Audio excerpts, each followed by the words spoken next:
Inter course తర్వాత sperm leakage అనేది అవుతుంది అన్నట్టుగా చాలామంది అనేది క్వశ్చన్ అడుగుతుంటారు.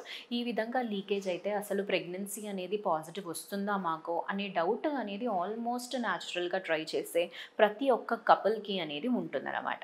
ఈ విషయం గురించి మనం ఈరోజు మాట్లాడుకుందాము. ఇలాంటి ఇన్ఫర్మేషన్ అనేది మీకు ఇంకా కావాలి అంటే లైక్ చేసి సబ్స్క్రైబ్ చేయండి.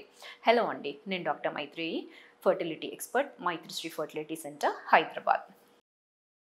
నార్మల్‌గా ఈ స్పర్మ్ లీకేజ్ అనేది అసలు ఎందుకవుతుంది?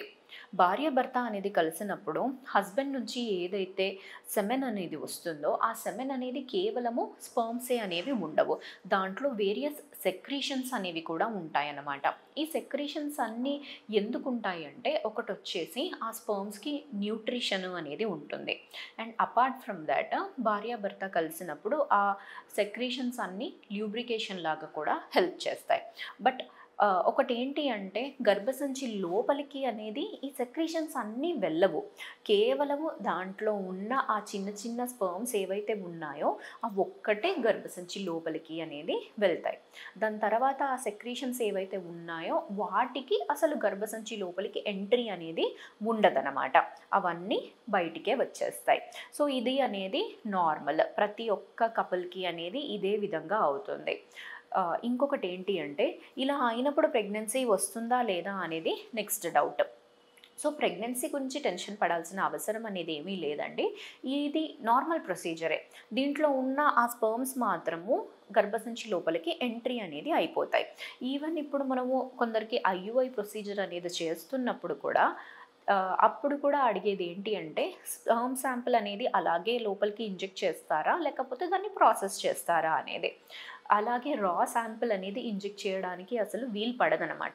ఎందుకు అంటే దాంట్లో వేరియస్ కంటెంట్స్ ఏవైతే ఉంటాయో అవి గర్భసంచిని ఇరిటేట్ చేస్తాయి. సో అలా రా సెమెన్ శాంపిల్ అనేది వేయడానికి ఉండదు. అలా వేసినప్పుడు ఇన్ఫెక్షన్స్ వస్తాయి, కడుపు నొప్పి వస్తాయి, ఇంకా వేరియస్ కాంప్లికేషన్స్ అనేవి రావచ్చు. సో మనము ఈవెన్ ఐయుఐకి వెళ్తున్నప్పుడు కూడా ఏం చేస్తాము, సెమెన్ అనేది కలెక్ట్ చేసిన తర్వాత ఆ సెమెన్ శాంపిల్ని వాష్ చేసి ప్రిపేర్ చేసి ఏవైతే కేవలం స్పర్మ్స్ అనేవి ఉంటాయో వాటిని ఐసోలేట్ చేసుకొని మీడియాతోని గర్భసంచి లోపలికి అనేది ఇంజెక్ట్ చేస్తాము. సో ఈ విధంగా అప్పుడు వాళ్ళకి ఎటువంటి ప్రాబ్లము అనేది కూడా ఉండదు.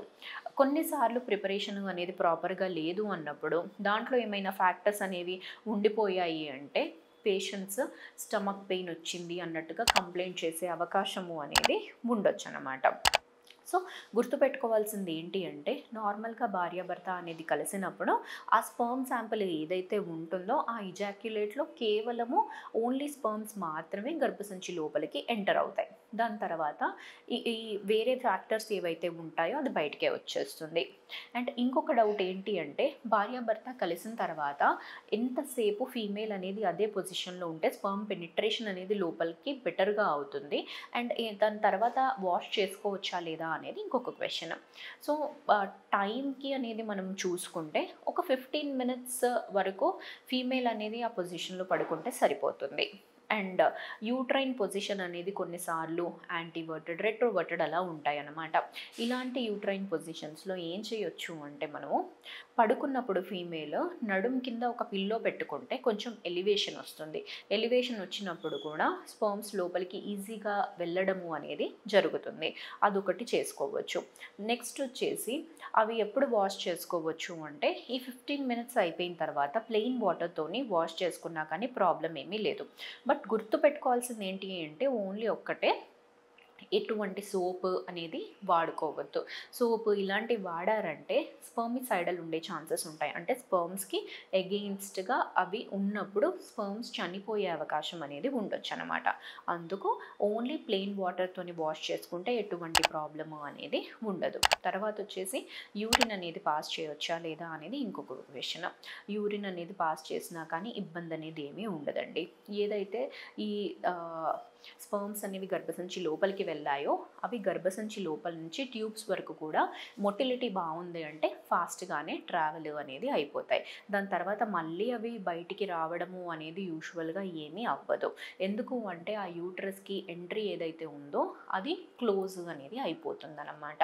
సో ఈ విధంగా నార్మల్గా భార్యాభర్త అనేది కలిసినప్పుడు స్పర్మ్స్ అనేది లోపలికి వెళ్ళినప్పుడు అండ్ అదర్ ఫ్యాక్టర్స్ బయటికి రావడం అనేది కామనే. దాని గురించి భయపడాల్సిన అవసరం అనేది లేదు. అండ్ దానివల్ల ప్రెగ్నెన్సీ రాదు అని అనుకోవడానికి కూడా ఏమీ లేదండి. ఇవన్నీ నేచర్ ప్రకారమే అయ్యేవి. నార్మల్గా వచ్చే ప్రెగ్నెన్సీ అనేది డెఫినెట్గా వస్తుందండి. Thank you.